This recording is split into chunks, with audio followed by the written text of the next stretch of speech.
Dialing the number 0211 29 34 35.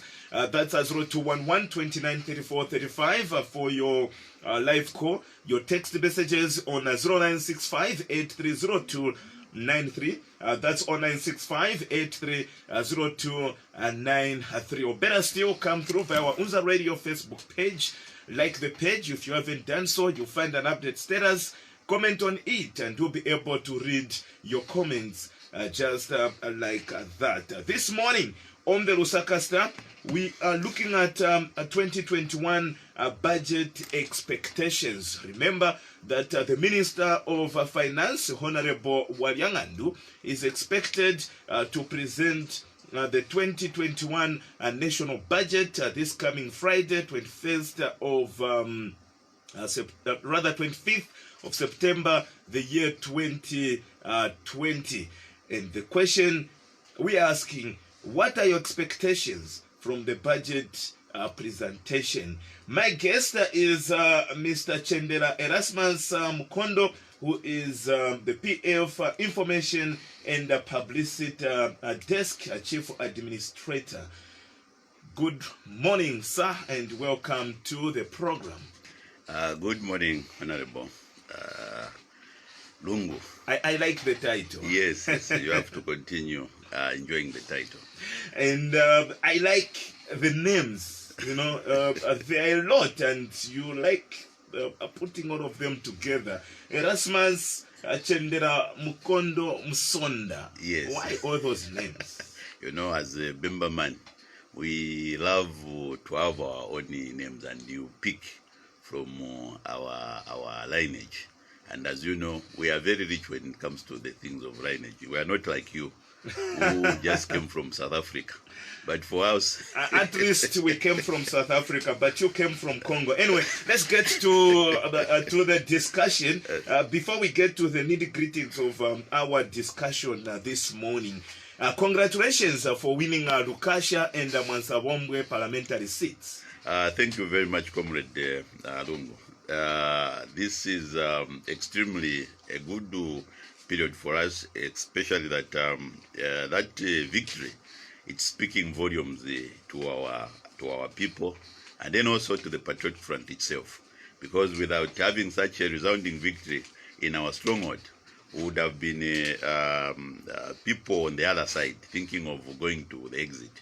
But this is a true indication that our people have plugged into our economic recovery plan, and then also our economic position, and that is in line with infrastructure development. And it takes a resilient nation to understand and to comprehend such a position that we have taken.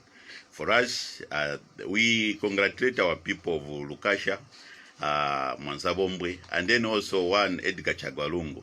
And not forgetting our Secretary General, who is the Chief Executive of our party, who has continued steering this Patriotic Front to higher heights. So for us, it's a very good indicator, and at the same time, a clear vindication telling us that we are still popular in our stronghold, as opposed to what the other ones were busy talking about the opposition, because we have witnessed a completely dwindle in the opposition in our strongholds. So that's our take.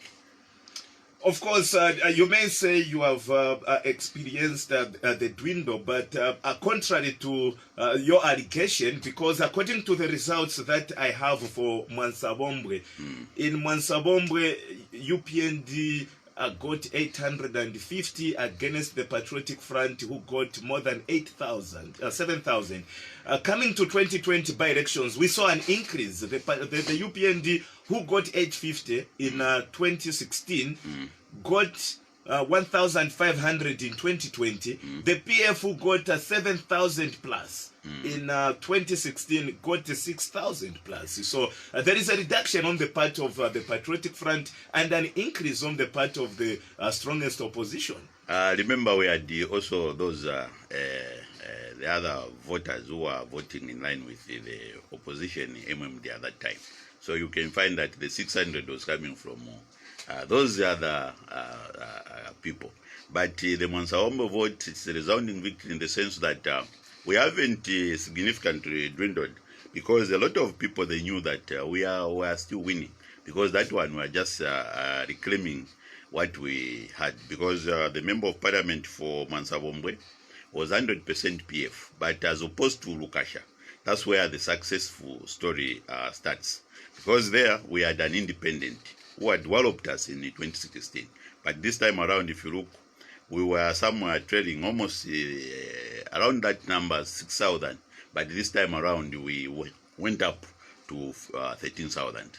So it's a successful story in the sense that the seat that we were reclaiming from an independent, although he was a rebel at one time, he was within the PF structures, decided to stand independently, and people opted to go for an independent candidate. So basically for us, it's a plus on both the Mansabombwe and then also the Lukasha one.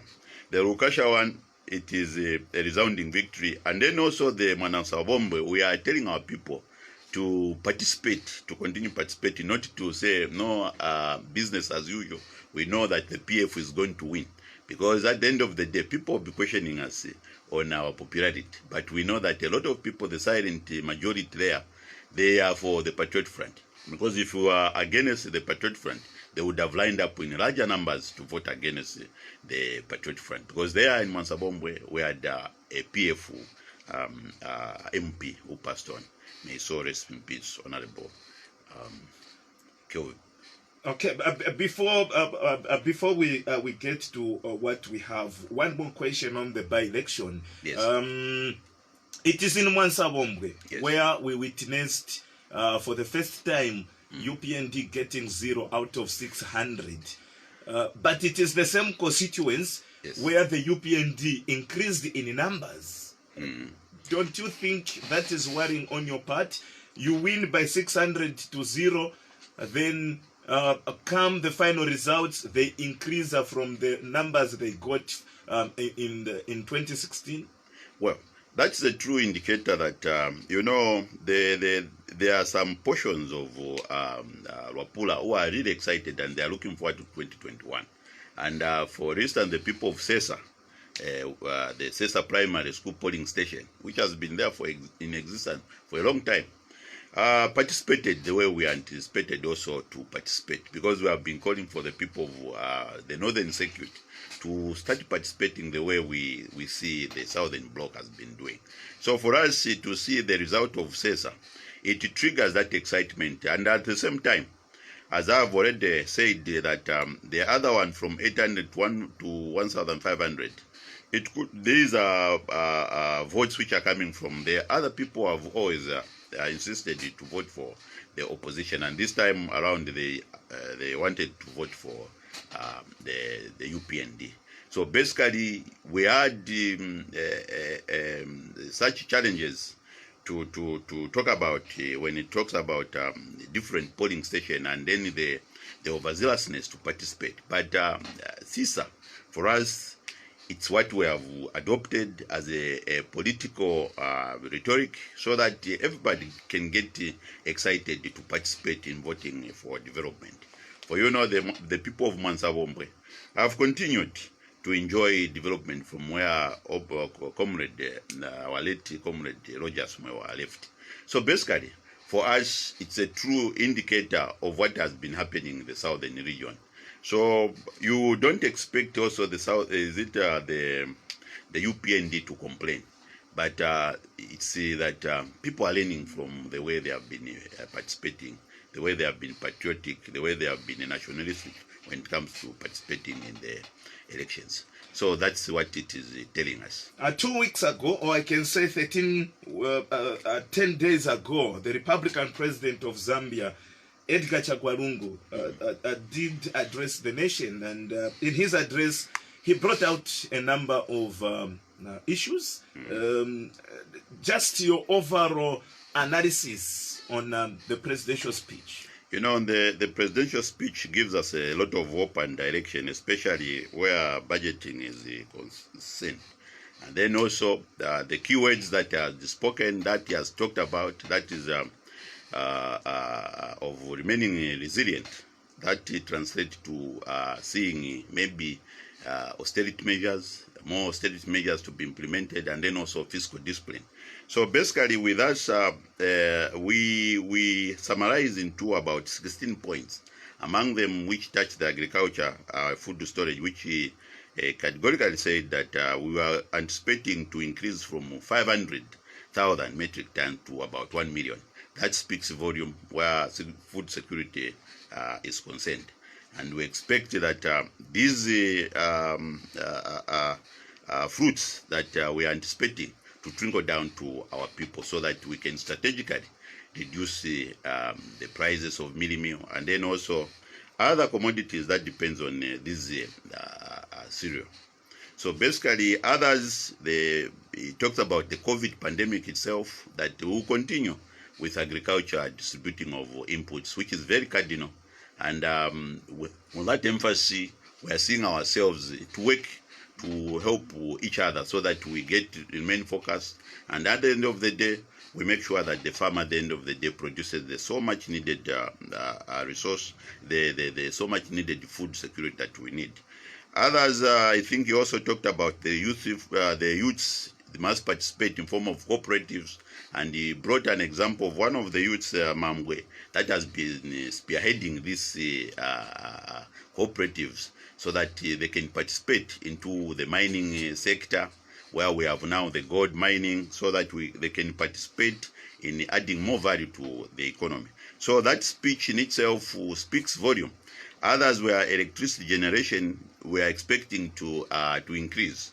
And by the end of this year, 750 megawatts from Kafue lower there is supposed to be in full swing. So that at the end of the day, once that electricity is on, we expect also to help our people where the energy challenge is involved. You know, we have talked about there are things like cement production, which has gone up to about is it 125? Also 130 in some areas. In some areas. So it's because of the same energy challenge. So we expect that once ZESCO kickstart that, we expect all these things to reduce. And our main concern, especially that we need to look at, we are pro-poor. We need to look at how the market continue accessing the markets at a cheaper cost. And then also how the produce, which we are talking about investing in agriculture, and making sure that the farmer has the inputs in time which we have delivered. At the end of the day, the produce that they produce reaches the places like Lusaka, Copper Belt, and then also Livingstone. So that at the end of the day, everybody participates into these other areas. It talks about also reducing the HIV prevalence rates. For you know, a healthy nation is very important. So basically, under the Ministry of Health, we expect that we continue securing the lives of our people, especially that we are in this COVID challenge. We need to invest a lot in our medical equipment, which we have already done, and then also making available the needed medicines so that we don't experience any shortages the way we have been experiencing. And then also on the procurement, there must be proper austerity measures so that we don't have drugs going to waste, but they must reach the intended users. So for us at the Patriotic Front, the President has given us an overview that basically we need to be resilient and to be positive and to continue preaching to the people of Zambia a positive attitude. It also reminds us of some time back in the 1990s, where we had Penzanomics, where Penza would come up with the good terminologies, macro and microeconomics. At the end of the day, Zambians were excited and they wanted to participate, even if we had the terms like liquidation, privatization, which were coming in. You'll find that the people, because we were resilient at that time, there was that culture of accepting and then working together as a team. We moved out of that period. So even now, we are in this COVID environment, which has affected us very bad.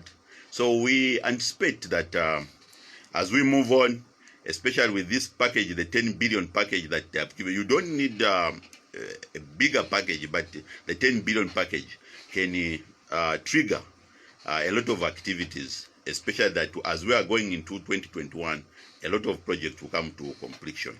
So for us, the president has spoken and he has given us the direction that agriculture speaks volume, and then energy, once it's up, then everybody will expect the prices to start falling. But what is cardinal is that we need also to look at debt finance, and then also how to maintain, as we go into 2021, as you know, it's an election year, we need to maintain the workforce, and we need just to look at how the economic engine, which is the civil servants, the civil service, can continue being productive, can continue spearheading national development at minimum cost. So this will, I think, in this COVID environment, to defeat it, it will mean operating at home and then also reducing the hours. Mr. Chendela, let's try to break some of the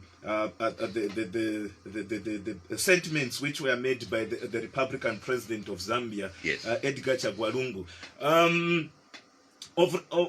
We are already seeing contradictory statements coming. The Republican President of Zambia, in his national address last week, he did mention that by 2020, December 31st, we are going to witness the reduction in load shedding. Yes. Because in December is expected to commission the Kafue lower, which will bring about 750 megawatts to the national grid. Just yesterday, the Minister of Finance the Minister of Energy, Matthew Nkua, did mention that load shedding will only reduce in March next year. That statement contradicting the presidential statement. You know, we have to stick to the presidential statement, and I think Honorable Matthew Nkua is also looking at it from what is being updated from the ZESCO itself, because he's very close with what is happening on the ground. So basically, for us as the Patriotic Front, we would want to make sure that the load shedding becomes a thing of the past, and the people have to work. And that means ZESCO has to work extremely. Before you move any further, you have said we have to move with the presidential statement. Yes. But again, this is a statement which is given after the president has already given his statement, and we have the Minister of Energy, the one in charge of electricity, telling us that load shedding will only reduce, not ending, but reducing in March next year. The ministers work together with the president.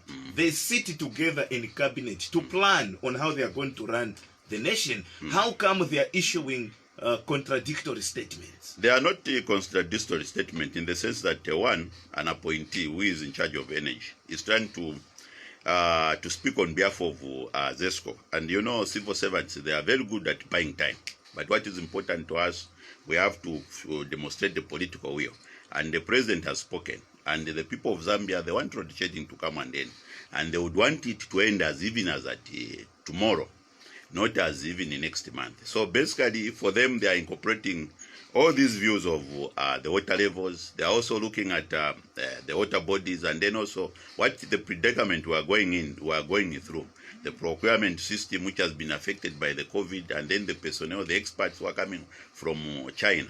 So for us, you know, you need to stick to your plans, and that is the government directive that supersedes everything. It's that one of the government, the president itself, and they can only come to explain that it's that much. But basically, what they are doing is to buy time, so that by March they can have that at least laxity to make sure that everything goes according to plan. So what do you mean to buy time? Because the 5 years of President Edgar Lungu has not been easy in terms of electricity. There is too much load shedding out there, which started immediately he assumed office in 2015. And from 2015 to 2020, Zambians have suffered with this load shedding.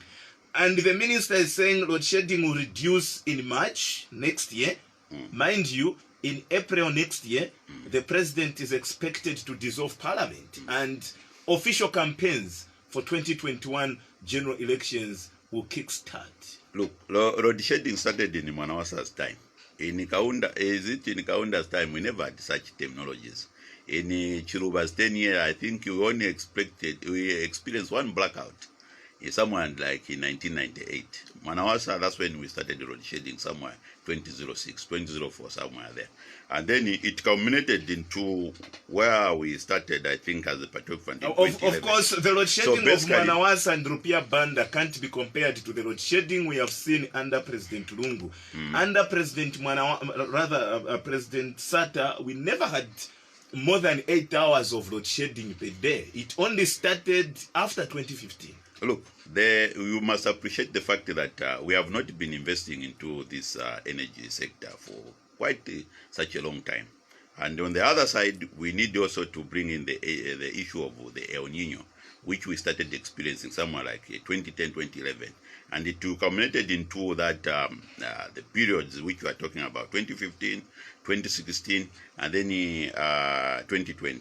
At one time, we had even to, to get some electricity through Mozambique, where something, powerful machine was bought to just make sure that we put in as a nation. But if you look at that, it's extremely expensive because we have other important priorities that we need to look at, like the completion of these projects that we have started in the communication sector, and the transport, the energy sector itself, where I have seen that for the first time since 2016, we have invested into this same project we are talking about, Kafue, and then also the Itezi power plant, and then other mini projects that we have invested in. Beside that, also these other smart energies. So it's important, we must understand that we were all this period trying to do some dilly-dallying or some window dressing.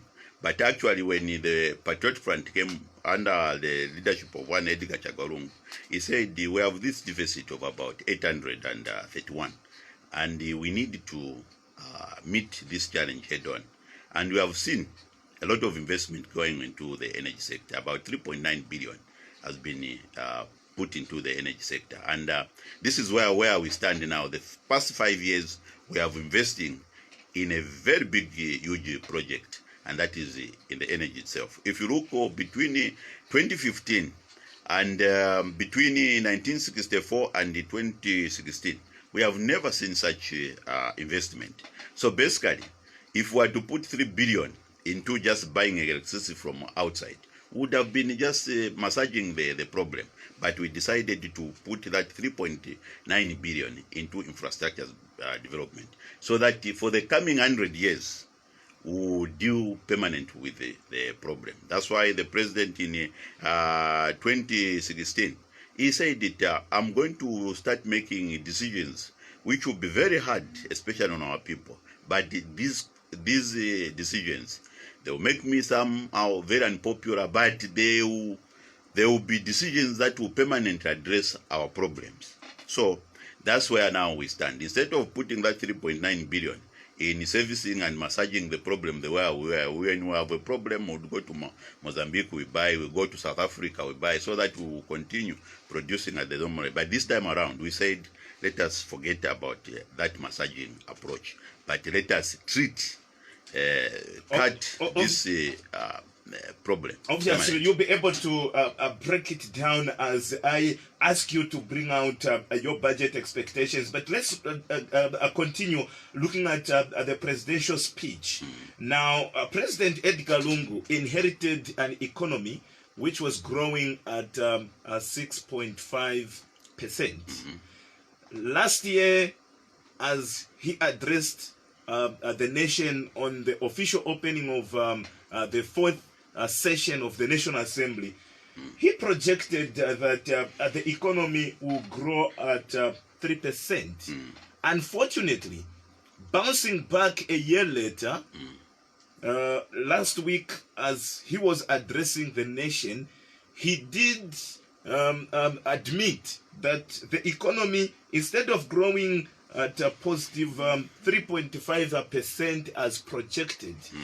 It is now growing at 4.9, negative 4.9%. Some of us that have done mathematics, if you round it off, it will come to negative 5%. Only grade 9, grade 12s can understand that language. So, so if we round it off, it will come to negative 5. What has happened? What has gone wrong? From a positive 6.5% to negative, rather to positive 3%.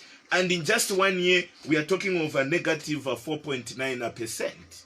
Yes. You know, I like what you said, that since one Edgar Lungu came into power, we have been facing challenge after challenge. And, you know, we'll get back to 2010, 2011, where the El Nino was already talked about, the climate change. And we experienced that one in the West in 2019. And if you look at the negative that we posted, it's a true indication of the reality of where we are. And I'm happy that even the Republican Constitution for 2016 that recognizes this climate change that we have, the climate change that we are living in. And looking at global-wise, today, South African economy, is it posting positive? If you look at the Botswana economy, is it posting positives? If you look at China itself, which has been a global driver when it comes to global activities, is it posting positives? If you look at the European Union itself, is it posting positives? You find all of us worldwide, it's negative. Even the United States of America itself, it's negative.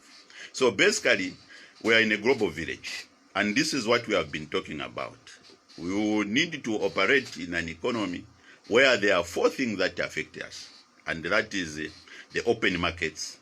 All of us, we cannot control as a government today the price of mealie meal, the prices of these other essential commodities. They are driven by the market forces.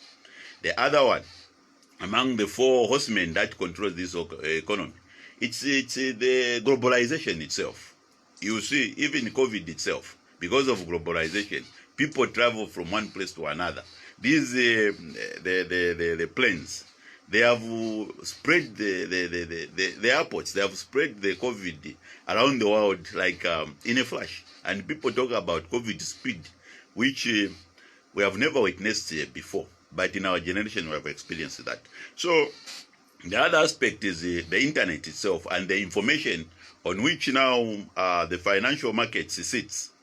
It's prone to social media, and then also these speculations. Whatever we speak here of our nation, if we are not patriotic, the negative statement comes, which are coming from the opposition, discourages direct foreign investment. Obviously. And so, just not to cut the story short, we are in a global village, and this what we are experiencing, it's not only an isolated incident, or it's not only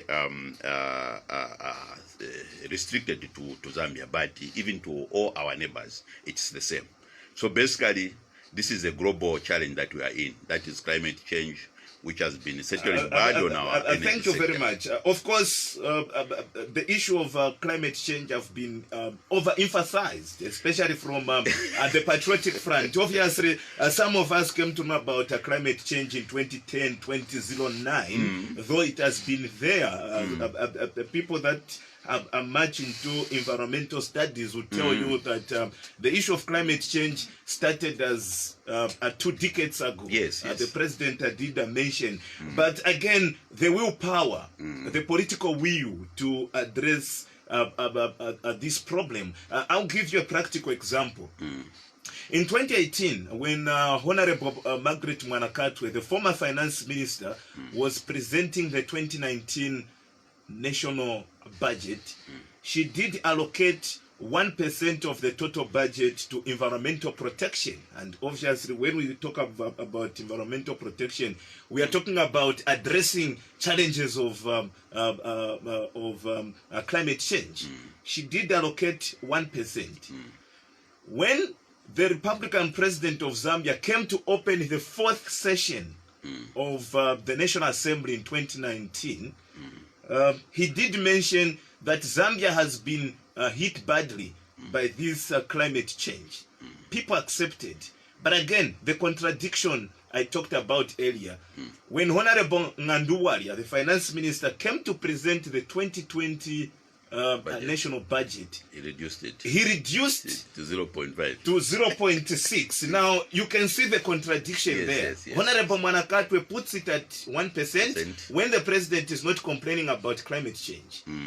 The president comes to complain about climate change. His finance minister comes to allocate 0.6, a reduction from what was allocated. You know, we are also in the 7th National Development Plan, which talks about one ministry. It's not operating in isolation, but basically they are all interlinked. There are these investments that we have made, which directly addresses the issues of climate change itself. And among them, it's the same hydropower station that we have embarked on. And then to make sure that we increase the storage, the dams of our water, so that not all the fresh waters goes to the Indian Ocean. So basically, when you're looking at that, the trigger is the minister himself, and then at the same time, when you look at the figures themselves on a percentage level, you think on a percentage it has reduced, but in the actuality of it, it means there could be some austerity measures that he was looking at, and then also looking at the core areas, which in fact I remember very well. The president was also talking about the core activities that would be the core drivers into this economy. So basically, there are all those things in the budgetary system where you find that the other 0.5% maybe was on the auxiliary services, but the core area, it was addressed. So basically, in the budgetary process, as we expect, even as we get into this one, we expect, in fact, more issues to look at fiscal discipline, and then also austerity measures. So the two ministers, there wasn't anything to say that there was some conflicting interest or should I say budgetary allocation to that. But all of them, what is important is that there was enough allocation which was made available. And we are in the 7th National Development Plan, where this climate change does not only affect the allocation of the same agencies, but it also springs to other ministries, like that one of energy, and then also the means of water and the sanitation, which a lot of people have ignored or they have never paid too much attention to. It is also that important ministry in fighting this environment, climate change. 0211-293435 is the number for your live call. Your text messages on 0965-830293. That's 0965-830293. You can as well get to comment on our Unza Radio Facebook page, like the page, and of course you'll be able to find an update status, comment on it, and we'll be able to read your comments. Two things before we get to your budget expectations, Mr. Chendela, so that we also open the lines. Let's look at two things. When the president addressed the nation last year, he projected that inflation should remain between 6 and 8%.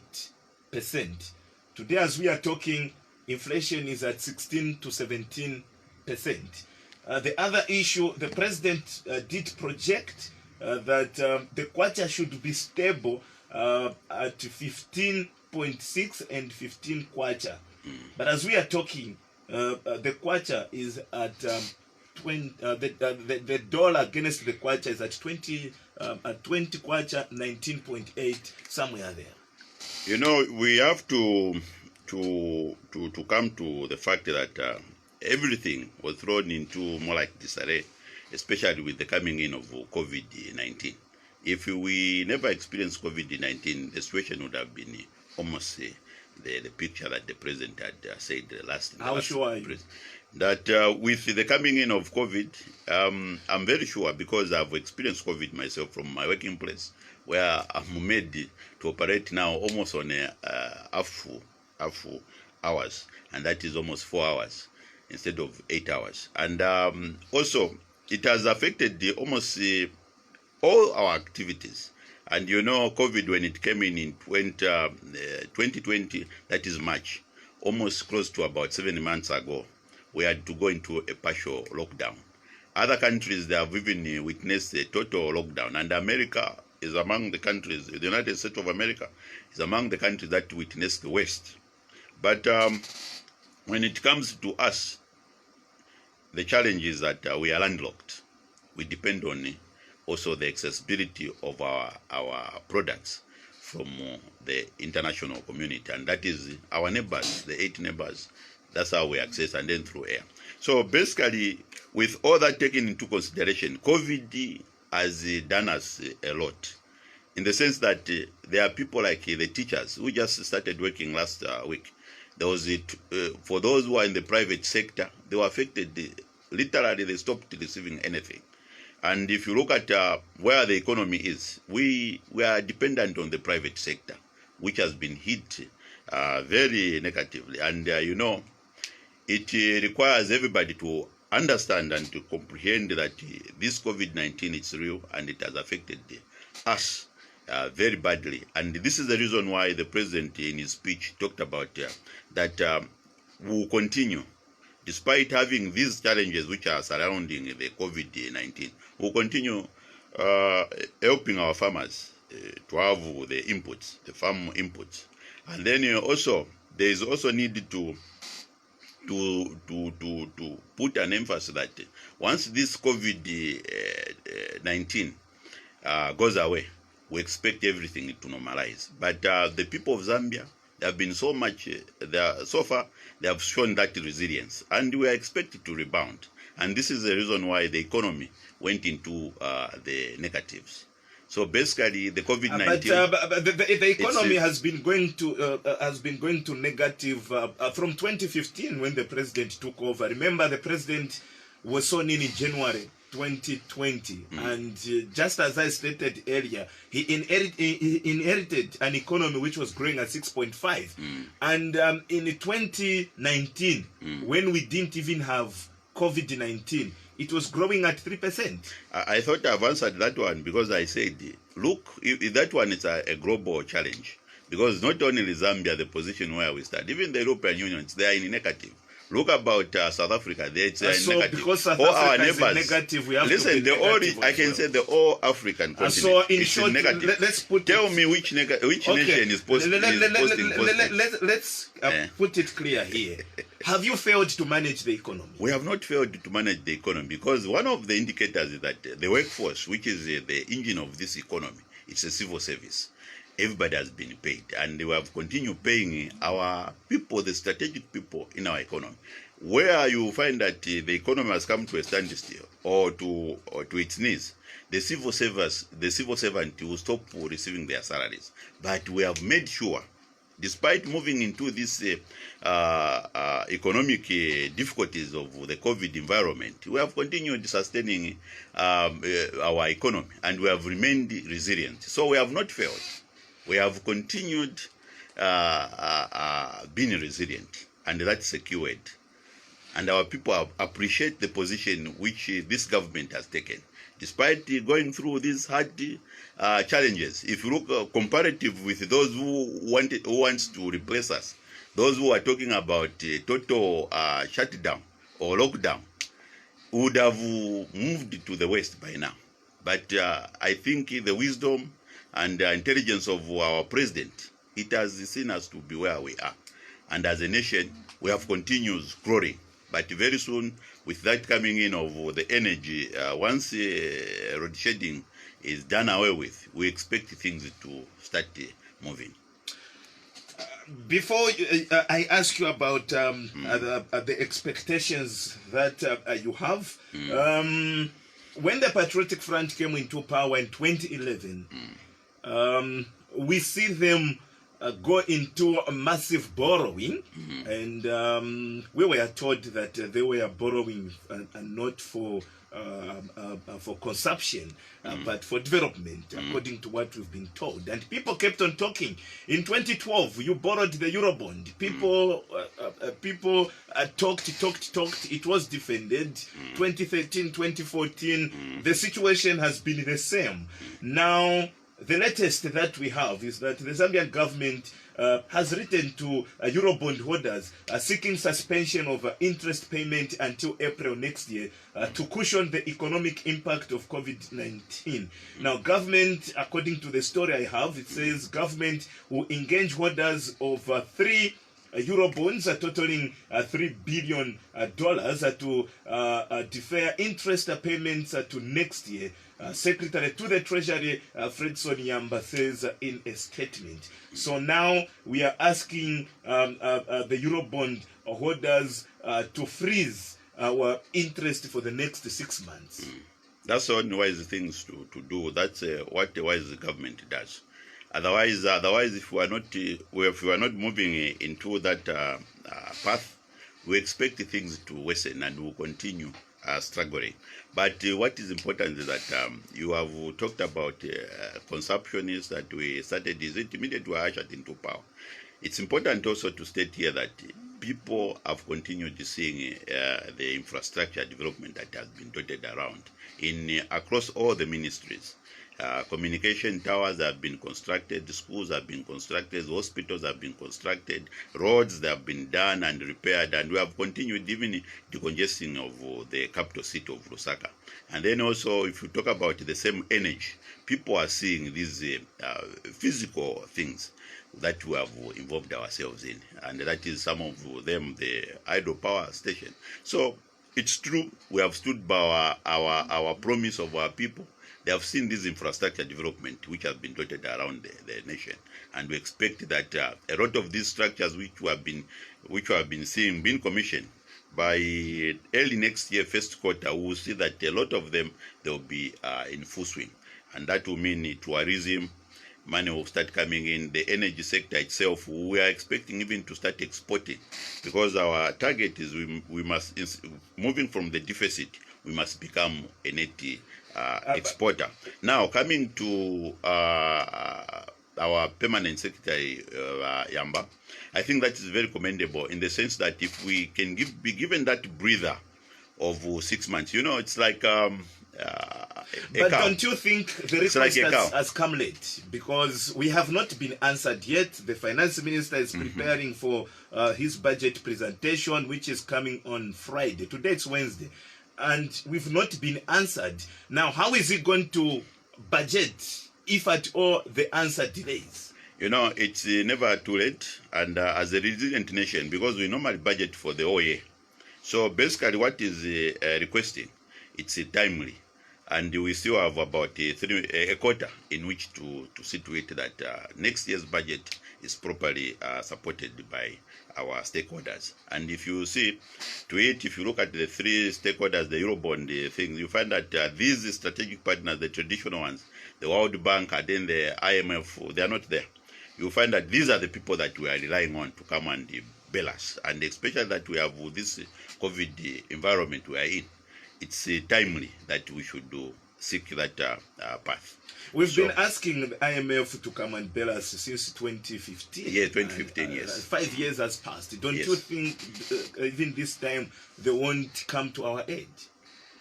Well, that's the reason why you look at now negotiating with the people that has already given you the money. So that at the end of the day, if 6 months, it's a manageable period.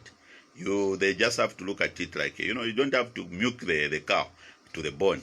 If it collapses and it dies, you lose. So basically, that's what our secretary, permanent secretary, has initiated that one. So it's the positive way of doing things. And as a chartered accountant, we know that these are stages in negotiating on how you can have liquidity management in your economy. As we open the lines, your budget expectations. Well, I'm expecting that maybe it will have to be somewhere. We will still be in 100 billion plus. Remember when it was presented in the past, it was is it 106 billion when it was presented as a bill by the minister, and then at the end of the day, when it was approved, it had gone to about 126 billion. So basically, with putting in also these other risks, you will find that maybe we can even go to 136 or 140. And in this budget, the sources mainly, I think, will be on other revenue sources apart from the traditional one, the VAT, pay as you earn, those straight income, which will loyalty, whatever. But this time around, I think we will expect some other non-traditional revenue sources to be put into place, so that at the end of the day we balance. And what is very cardinal for this coming 2021 budget is that one of making sure that we balance. We make sure that we do not reduce on the workforce, that is the civil service, because this has been the plus to our side. And then it's an election year. We have to make sure that also the debt which we talked about, it is looked at very strictly, and we observe the fiscal discipline. So basically, borrowing from the president, statement where he said we need to continue being resilient. It's talking about, I think, we need to see a lot of austerity measures. Some of this, the workforce, I think, to make sure that we meet the challenge, they have to continue operating at home, so that we also reduce on other activities. In terms of breakdown, budget allocations, how are you expecting the allocation to be? The Minister of Finance, rather the Minister of Energy, the Minister of Health, Agriculture, and many other ministries. We have about 30 of them. Yes, I think a good one should go to the Minister of Health, because of the COVID environment we are in. Make sure that we sustain our people. And then the other one, it's the agriculture, because, you know, the president in his statement has emphasized that we need to rely on our own produce. So we need to invest in our local produce, so that at the end of the day we sustain ourselves. So I see the Ministry of Agriculture getting a good share. I also anticipate the Minister of Food, is it Livestock and Fisheries, also to come on board, especially that we have that fish deficit of about 86%. With these monies that the president has been talking about, which has been made available in 2020, we expect also to make sure that it goes up. The other one, it's which I don't expect much, although it's in line with good governance, it's that one of security. We're expecting security to reduce, because in this running budget, we saw the procurement of equipment, and then also making sure that the arms of our government, the security wings, they have continued being sustained in an economic way. We are going into an election year. Don't you think the security wing has to receive more funding? No, I think we have already done that investment, and you have seen that it goes about equipping our workforce. The other one is just maybe fuel and then allowances to make sure that on that particular day things actually materialize as we anticipate. But we have also seen the Electoral Commission, the 1.5 billion has to be made. So I think a lot of it to go through the Electoral Commission. So that's what I anticipate. So we don't see too much of it going into the energy sector, because from 2016 we have been investing into the energy sector. But this time around, people, they're expecting now the fruits to start showing. And what we're anticipating now next year in March. Yes, I can say next year, starting on next year March, because the minister was looking at also the water reserve that we have received from the previous season. So that's their, I think, technocrat point of view. They are trying to buy in time, as I said. But for us, we're expecting now, especially that we have invested in a lot in the energy sector. We expect also to contribute on the forex earning. We start exporting to other neighboring countries. So basically, that's what I'm anticipating into this coming 2021. What is it that you are expecting from the 2021 budget presentation? Remember, the Minister of Finance, Honorable Waryangandu, will be presenting the 2021 national budget this coming Friday, 25th of September, the year 2020. According to the President, he did mention that the economy will rebound in 2021. Although he didn't give us the roadmap, are we expecting a roadmap from the budget presentation? Well, we are expecting a lot from both the presidential speech and then also the budget itself, because a lot of assets, a lot of our national assets, especially in line with tourism, we anticipate that we are going to see a major rebound after this COVID-19. And then also the energy challenge, which I spoke about. We are expecting ourselves now to become, instead of being in a deficit, we are expecting that deficit of 810, which had thrown this economy to the doldrums. We expect at least once we these two projects, they are operational, we are expecting to become a net exporter of the energy. And that is the reason why the President is very confident that come next year, once all these projects that we have been investing in, they become operationalized, we are expecting tourism to start raking in money, and then also the energy sector to start raking in foreign exchange.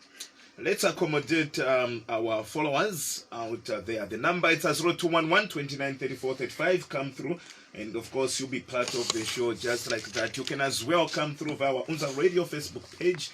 Like the page, if you haven't done so, you'll find an update status. Comment on it, and we'll be able to read your comments. You can as well come through via. You can as well come through via our text line, which is 0965830293. Our first caller. Good morning. Good morning. Good morning, sir. Your name and where you are calling us from? Yes, Sweet Boo, you can go ahead with your comment. Yeah, I'm going to Honorable Sweet Boo.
Muko Purikishaba, Sweet Boo.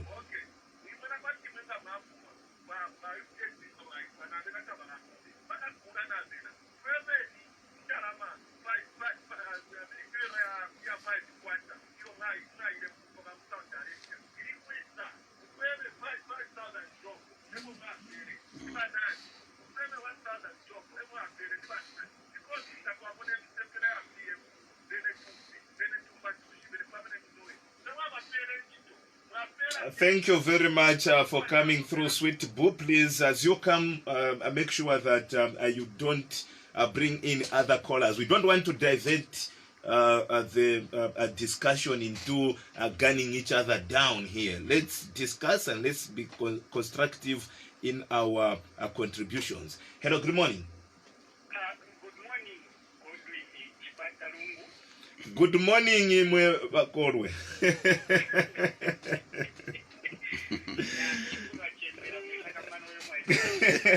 Kaire mwe magia korwe, magia muntu muzano, stedia kuti mudiko vintu vanzeru mungambeba.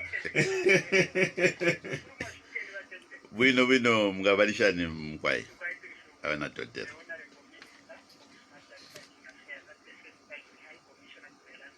Yes.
Avalondolele.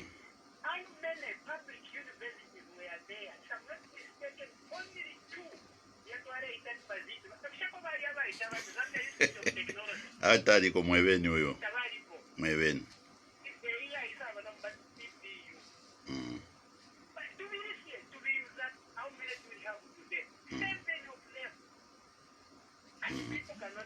Yes, I'm not saying the economy. Yes, the economy is challenging.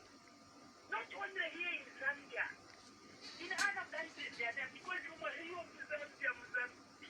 In 1964, Zambia had only a population of one, I think it was 2 million Zambians. Say how many are you? By 18 million. And you want the economy to be just static like that. Lusaka, Lusaka, people were not here. Today it is all over. Yes. And you want the bag of milk to just remain at the water. Sometimes we should appreciate. Yes, As you conclude, so that we allow others as well. as we expect the finance minister to come up with tangible solutions of how we can improve the expectations of the budget. Zambia has been hit by the COVID-19 as far as the world has been hit. And I know the finance minister has represented the government. Let them come up like I have heard, cushioning the enterprising youth that are in the country. Atlas Mara has led the way. They have given a suspension to their clients, 2-month suspension, not to repay their loan. That's a good one. And we need such things coming from the finance minister. The finance minister in which way can they offer soft loans here, but at least we survive this case. Corona is here. Thank you very much. Your time is up. Thank you very much, Brother Mwansa. There, 0211 29 34 35. Good morning. Good morning, sir. Your name and where you are calling us from? Yes, Mr. Jakose, go ahead with your comment. Toka bwino mga bwanji honorable Jakose. Is for Njala Chabe.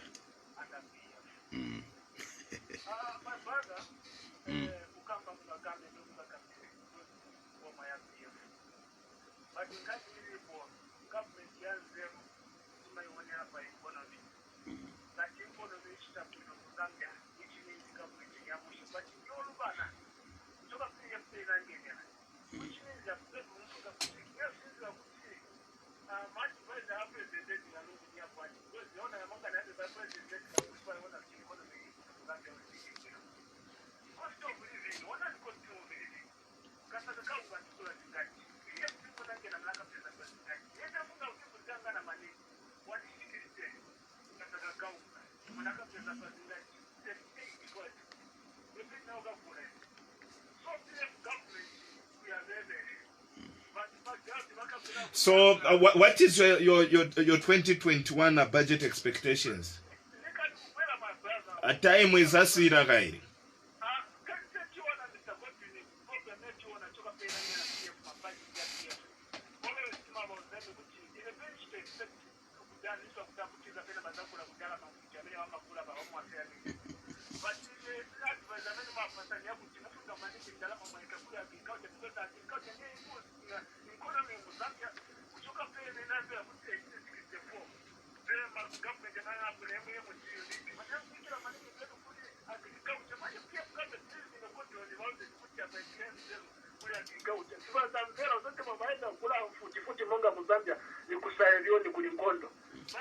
Thank you very much. Your time is up. We allow others as well. Mr. Chakose, we appreciate you for coming through. Good morning.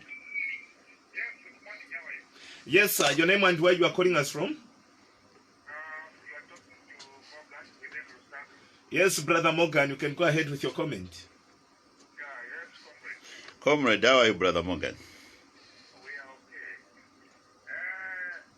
For us as a citizen, I think we congratulated you to win in Lusaka Yes. and Mansabombe, although there was some other difficult circumstances. Mm. For us, what we saw that you, the colleague in the TF, in terms of when there's a by-election, then you send Batanda Kabakutwala Vunga, Tulabo. And also, we have seen that the car of the UPN was crushed. And also, we have saw that Chendela Erasmus the custody. So, these issues, what you are saying, also, never remember also accusing you to rig this by-election. So for us, what we want is that if there is a clear and clean election, where somebody can win, and the opposition can come and congratulate that person and shake their hand, it's just like it's a game. What is the game? Just like football, somebody is supporting Manchester, and so if your colleague wins, oh yeah, next time we will try again. Thank you very much. I have done the good. In conclusion, sir. In conclusion, listen, Pangondo by Rungu. This is a very important issue because if you tolerate TF to continue doing violence, you are not solving anything. You are all Zambian. You have to sit down and. But again, we have the topic at hand, and the main topic is your 2021 budget expectations. The 2021 budget, this budget is just a drop in the ocean. What will Zambia always, you see, my expectation, the 3 points which I want to talk about. One, education sector, agriculture and health. This support is supposed to have a lot of money because somebody, if you get sick, you go to the hospital. You need the medicine, not to write the paper. And kabule chemistry, Tifunako, kabapeza mkwala, not to kufa pamlaini. School, Punzira, want Mapunzira. Agriculture, really wants Africa Kudia. That's my Tifunako. Many drama, difficulties, Machoka, Zimatepa, Timafuna, donors, Tifa and Drama Maona. So what you want to allocate more money and to stop corruption. Thank you. Thank you very much. 0211 29 34 35 is the number for your live call. Hello, good morning. Brother Elvis, Mwauka Bruno.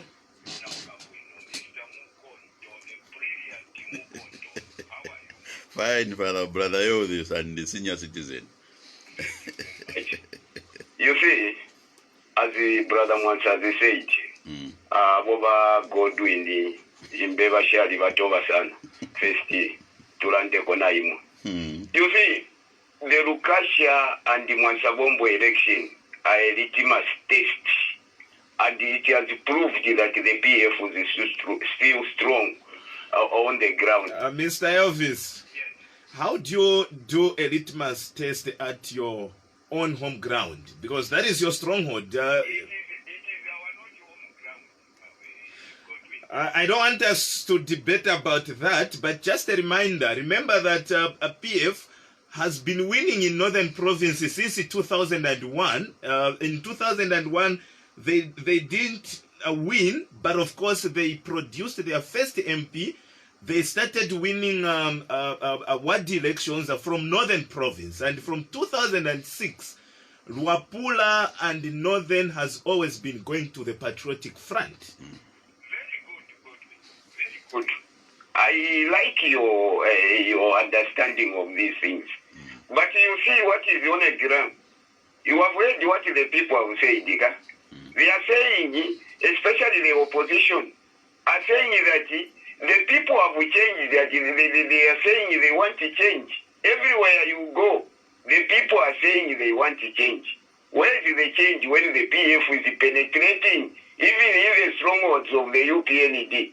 Talk about Northwestern, where we even won in Mufumbwe or Ikerenge. Yeah?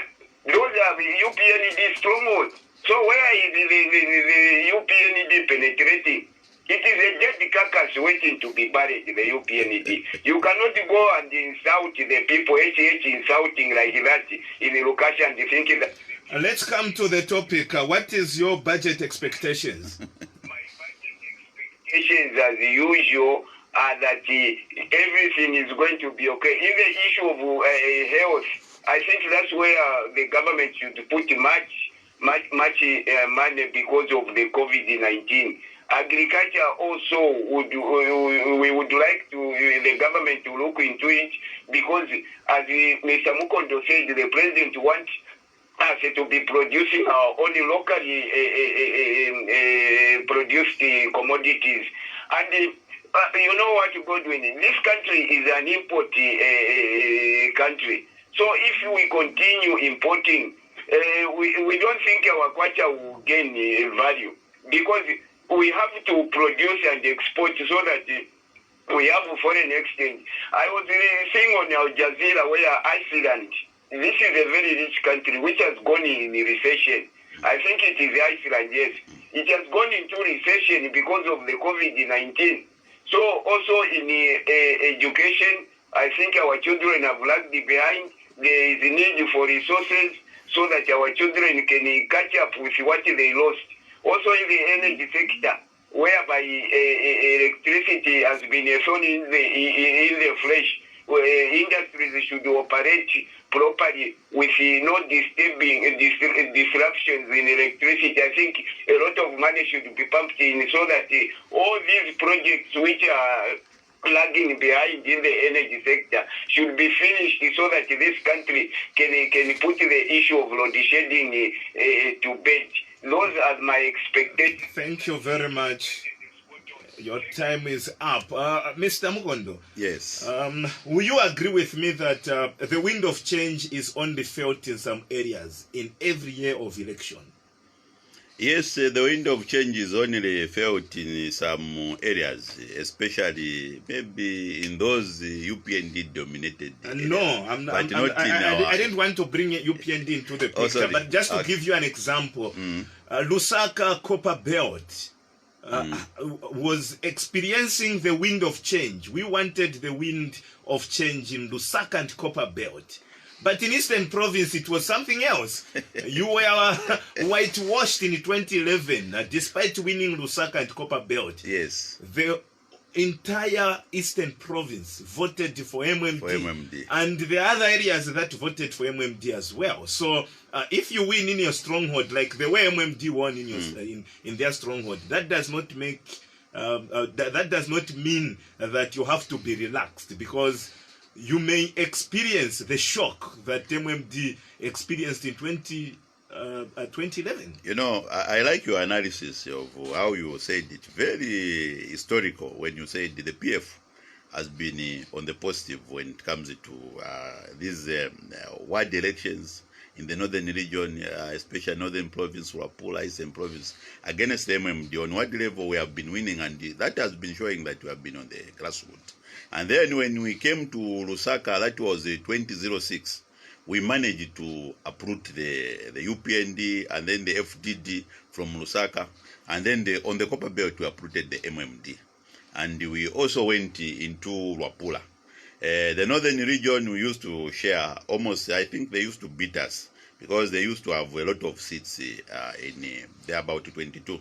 They would get about 13 of them. You find you have only gotten about close to about 7. So they were very strong in the northern region, and that's why we had to uproot them in 2011. So basically, if you look at mobilization and how a party grows, ourselves, we are coming in as a party which is growing. The MMD, when they got into power, and that was in 1991, they had 125 MPs against 25 of UNIP. So them, they got almost, it was the winner takes it all. And then from there, they started reducing. Unfortunately, they maintained on in 1996.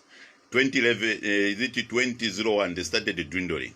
And that's how now, even the Patriotic Front, we had 1 seat. From 1 seat, we came to about, 46? From 46, we came to about now almost 60. So basically, And for the from PF, 60, we are talking of 84 today. 84 today.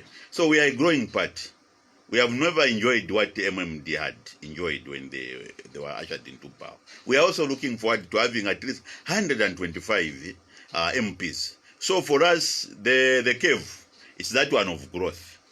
We have not reached the apex, where you find that now the diminishing returns, whether you put into it, people will never appreciate. That's why you find that even what he was talking about, having a litmus paper, but for us, it's a vindication at all. It's a validation process that we are so those elections were not a litmus test. They were a validation just to indicate that we are still strong in our stronghold. They are just a check. So they are telling us along the rail, people are watching and they understand, and they have given us a very big question mark that, okay, you have talked about, you have invested in these airlines. If you look at the Ndola airport, and then international airport, this one which is coming into the KKIA international airport. We have also talked about this 750 megawatt structure, and then we are talking about to become an export. People have been patiently waiting for that. So basically, our people, especially along the line of rail, they are the one who, if you look at social media, if you talk about the 2.4 million, those who are on social media, almost 80%, they are dotted around the line of rail. So they are very attentive to the detail. Unfortunately, these are the people. The test has not come yet in Lusaka and Copper Belt, because if you talk of Lusaka, it has only happened in the rural. From 2015-2016, this economic, it has been dwindling, it has been facing hardship, whatever. We had unfortunately another one, the mayor of Lusaka passed on, may so rest in peace, Karumba. We saw how Mauzi Sampa vanquished the opposition here. He just in our neighbor here, Chilanga again, we had the council chairperson who died. And then the other, another person who was involved in a murder case. We won the MP from the UPND. We won the chairmanship. Even close to their nose in Mazabuka, close to Mazabuka, just here in Kafue, the chairmanship there, where HH himself triggered that by-election. We won there. We go back again to even Sesheke. If you look at Sesheke, we made very strong inroads in Sesheke itself. There, the MP died from a road accident. So even what you have been talking about, I like it because you are talking about litmus paper. On which this is what our opposition have failed to do. The PF, when we were in opposition, we kept on sharing the councillor on the ground. So we were on the positive growth. So if you go to Western Province today, where we don't even have one MP, I tell you, I don't want to predict, and I don't want even to have any MP dying. Maybe if one MP for UPND defected, who can show you that we are on the ground even in Western Province. But on the ground, the councillors who have been resigning on moral ground, and they have good valid reasons, not because of the other simple defense that the opposition have been saying that we have been buying them. No. it's because of they have seen the national development that we have taken into that place. The Cashewnut project, which has employed 60,000 of our men. That is 30,000 women, 30,000 our youths, our men, our lads. So they have seen a lot of money being injected in Western Province. The other one, it's the road infrastructure, as my colleague here, Elvis, talked about, linking, land linking Zambia under the 8,000 project. So basically, we have been doing justice, and people have been seeing what we have been doing. So we are not worried at all. We are a growing party. So from 84, we are anticipating even those who are standing as MPs to consolidate with us, especially on the Copper Belt. Rwangwa here we are expecting to get it. Here in Lusaka, even in Rufunza will get it. Because they have, for the first time, Rufunza as education infrastructure, which everybody is talking about, and this is what we have been doing. As we get to the text line as well as Facebook comments, just to take you back, after the 2015 presidential elections, we had about 13 more by-elections. There were those pending ones which were challenged. There was nullifications. We saw UPND winning 1 out of 13. The rest went to PF. But when a general election came in 2016, it was a different story. The elections were almost 50-50, a difference of just 100,000. Look at this. This is where people get it wrong. You are talking about this by-election. When you are talking about by-election, you are talking about MPs. In 2016, how many MPs did we have? We are about 16 also. But today, we had to add almost another 20 plus. You understand? But the UPND just maintained, to them they're about 56. They just added 10 from 46. Is it 47 to 47 to 57? They had 27 in 2011. No, in 2011, yes, 2011 against the MMD they had the 27. 27. And in 2016 they managed to get 58. They just lost 2 to PF. Yes. Recently. The Chilanga one as well as the Mangango one, which has reduced them to 56. So from 27 to 58. Yes, they only, you are talking about the 100,000, which was in 2016. I'm also trying but to give you... the one for, I'm happy you are bringing in the real picture from because 2011. You are claiming that you are the only one who is growing. Yes, we are growing. In 2011, UPND sent only 27. In 2016, they grew from 27 to 58. They have reduced it to 2. Look, we have the Patriotic Front in 2001. We have only 1, and then in 2006 we have 40 something, 48. Is it 46? You will find that 2011 you had 60. And then 60. Look at the UPND. Look at the UPND fluctuation. In 2001, they had almost 46. That is what Mazoka left. In 2006, they dwindled to about 27.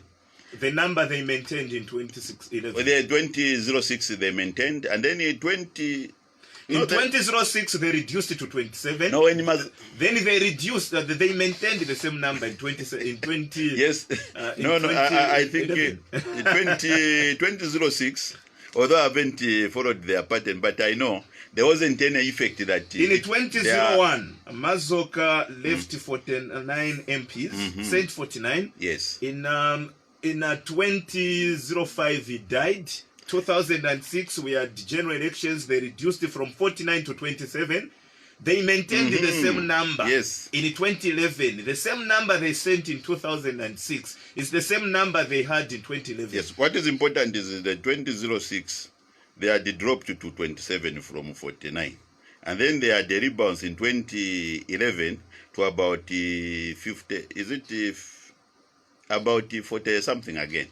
They just maintain, and then in 20, this one in 20. Obviously, you have to check your facts right. Yes, but because I'm not UPND, I think for them, for them, we have seen a dwindling, and the position in which they are from 49 Let's get to the text messages. This one is saying, "Good morning, I'm Alec. Or I can say development for PF is nothing because they borrowed money for infrastructure and they are busy praising themselves about their works. Now they should point the debts also. Who will pay back? You borrowed money and you don't know how you will pay back, and you need to pay an advisor to help you restructure. That shows a lack of responsible. I don't know what he was trying to... responsibility. Yes. Good morning, Abarungu. PF was formed after UPND, but they formed government before UPND. That shows that PF is fast growing. This one saying, "Good morning, Godwin and Doc. Well spoken, my Doc, and respect should be given to King Solomon Edgar Chagwalungu." Thanks very much from Lavwe Olungu. Shadrach Sakarika is saying, "Morning, Godwin and the guest." And the guest, is PF pro-poor or you have abandoned your policies? This time, economy is not doing fine. Just look at the high cost of living. Family of 5 in Lusaka, when salaries of civil servants is still the same, no increment. This is the part which can allow the cadres to attack police station and radio station, but no action has been taken. This is a party which is allergic to criticism and want to hide everything in the name of COVID-19. This is the party which was voted into office by many vulnerable people, but it has abandoned their people. We can't see lower taxes and more jobs. Next year, voting for PF, it will be like COVID-19 because you'll be recording more problems every day. Retirees have not been paid their benefits, but money for by-elections is always there. Sambwachiti is saying, I can't... Okay, saying I can't hear a thing. The network is very bad. I don't know where is texting us from. Okay, those are just some of the messages that we have received. Your comment as we conclude. There is always this argument that where the opposition says, the last one who said the money for by-election are always made available as compared to the retirees. You know, these are handled by 2 ministries. If you look at the Ministry of Labor, Social Services, they are the one who have this institution that handles the things to do with the work and retirement packages. And if you see also the other one, the Electoral Commission, sits under the Minister of Justice. So if you find that the Minister of Justice, they follow the Constitution to the land, why should somebody come and put the shift that the Minister of Social Labor and Services has not been providing the service the way the Electoral Commission has been executing its duties? Because with the elections, they are even given 90 days in which to do this. So there is need to strengthen the laws, and this is the reason why we would want the opposition to come up with tangible checks and balances. And this is one of the things that the Bill 10 has been talking about. That one of making sure that a person, before he retires or he goes into retirement, his package is made available and they are paid at once. So basically, that one, it lies 100% on the legislature. And if the opposition, they bring in constructive criticism, they bring in positive contribution, that will be a thing of the past. So basically, looking at the other callers who have been talking about building, I will start with the suitable. We are cleaning Lusaka, has seen a lot of infrastructure, which I appreciate. And he talked about MMD. MMD never constructed a lot of these things apart from the road network, but the UNIP did cha-cha-cha, UNIP did this, whatever infrastructure development. And the MMD in its 20 years, it used to sell the same assets. But for us, as the Patriot Front, we have come in and you have never heard us selling not even one asset which the opposition has been telling us. Zesco, they have sold Zanaco, they have sold Wati, they have sold everything they have been criticizing. Ours, it was that one on the premise of pro-poor. we are building clinics, we are bringing to the people telecommunication mass so that we increase transactions for our people, these transactional jobs, where you find somebody in a booth will be able to give a farmer in far-flung places, which I always talk about, Vubwi, Sinkobo, Shankombo, and then also Shesheke. You'll be able to draw money even on a Sunday. So this is because we have put infrastructure development across the nation. And then also it improves also the dissemination of information. Today I'm sitting here at Unza radio. Somebody in the far-flung areas, they are able to listen to us because of the same infrastructure development. So what we are waiting for, it's just for the major ones, especially that is sitting on the energy sector. Once we have this net surplus of, instead of having a deficit, and it's because of this deficit which has affected badly the mining industry. They will need energy. The agriculture sector, they will need energy. Even in the health sector, without energy, the refrigeration, starting from the bodies to the delivery of those incubators, incubation where you find the children who are born with conditions, they'll find it extremely difficult to survive. So the energy deficit, it goes across all the ministries. It goes across the whole economy. Today, civil servants, they are working half day.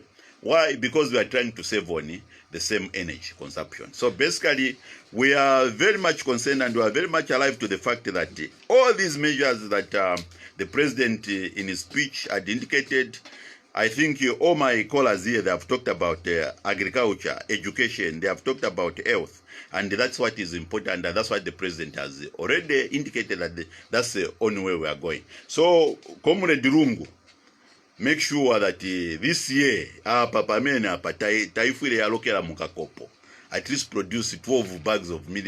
Thank you very much, Mr. Chendela, for coming through to the Thank you very much. Hope to see you soon. Emukai.